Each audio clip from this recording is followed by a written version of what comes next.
Halo semuanya, bagaimana kabar hari ini? Semoga kita selalu diberikan kelimpahan, kesehatan, dan keberkahan dalam menjalani aktivitas kita sehari-hari. Baik sahabatku semuanya, hari ini kami ingin memberikan sebuah tips bagaimana memberikan sebuah labeling di akun Gmail kita.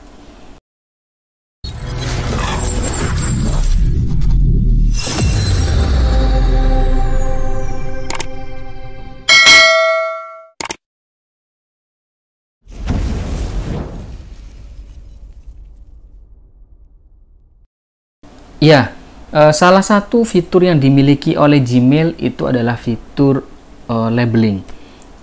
Nah, contohnya misalkan seperti ini. Jadi ini adalah beberapa label yang sudah saya buat. Nah, manfaat dari membuat label ini selain memudahkan kita dalam pencarian sebuah email ya yang masuk ke akun kita atau ke inbox kita, itu juga bisa memudahkan kita dalam menghapus email tersebut. Nah, untuk bisa membuat sebuah label, maka yang pertama adalah kita harus memilih salah satu pesan yang masuk di inbox kita.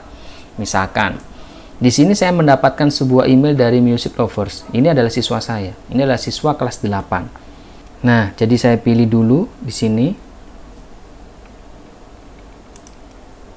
Saya centang. Jadi saya centang di sini. Ini. Sini, kemudian saya pilih more di sini yang ada tanda titik 3 di sini. Saya pilih, saya centang. Saya pilih di sini, saya klik, kemudian saya pilih filter message like this.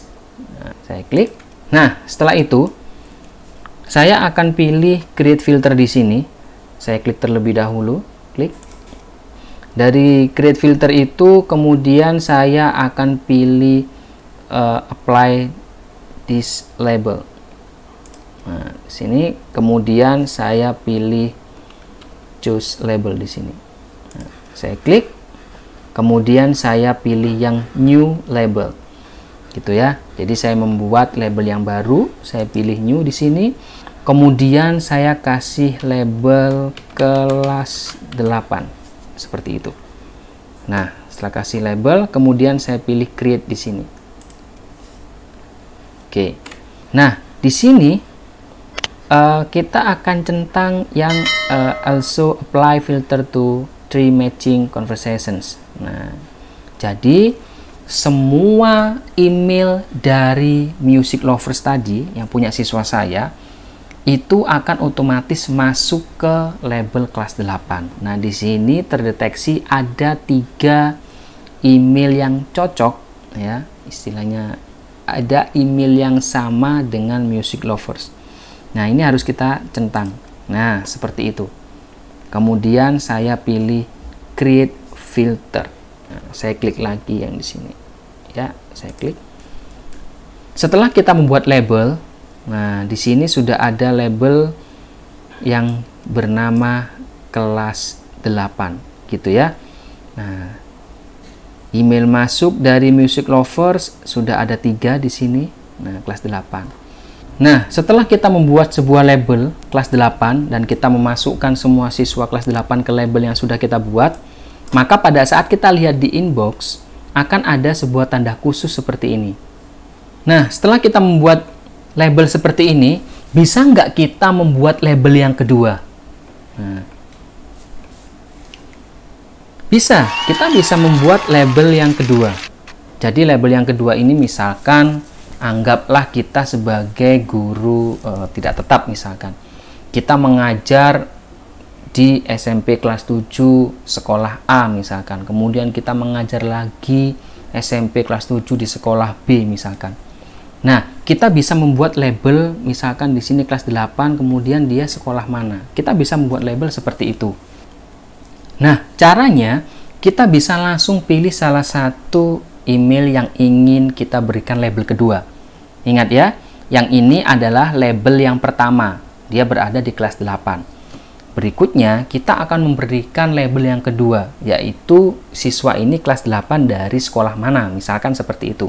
Jadi saya pilih, misalkan ini, siswa ini, saya klik, ya, saya centang, kemudian saya pilih labels di sini. Nih, saya klik. Baik, kita pilih yang kelas 8 ya. Karena nanti kita akan membuat label yang kedua setelah kelas 8, setelah label ini. Oke, saya pilih yang create new di sini. Create new ini digunakan untuk membuat label yang baru, sama seperti yang pertama kali. Label yang kedua ini saya akan namai SMP Anugerah Pekerti, seperti ini. Kemudian saya klik create, ya. Nah, oke. Sekarang kita akan coba lihat di sini. Nah, kita bisa lihat di sini. Music Lovers ini dia kelas 8 dari SMP Anugerah Pekerti. Kalau kita lihat pada label, ya, kita bisa lihat di sini. Ini adalah label yang pertama, ini adalah label yang kedua. Kalau kita klik yang kelas 8, maka dia akan menampilkan secara keseluruhan semua email masuk dari siswa kelas 8. Begitu ya. Dari sekolah mana saja. Tapi ketika kita klik SMP Anugerah Pekerti, maka dia akan menyaring hanya kelas 8 dari SMP Anugerah Pekerti saja. Nah, seperti itu. Berikutnya, bagaimana caranya agar kita bisa memberikan warna pada label yang sudah kita buat? Nah, ini sangat mudah sekali. Klik tanda titik 3 yang ada di sini. Kita klik, kemudian kita pilih yang label color. Nah, kita tinggal pilih misalkan yang warna ini, orange. Saya klik. Maka dia otomatis akan ada warna orange-nya. Kita akan coba lihat di inbox. Nah, seperti ini. Nah, bagaimana? Lebih menarik bukan? Dengan memberikan sebuah label dan color seperti yang kita lakukan hari ini. Baik, terima kasih. Sampai ketemu di tutorial berikutnya. Wassalamualaikum warahmatullahi wabarakatuh.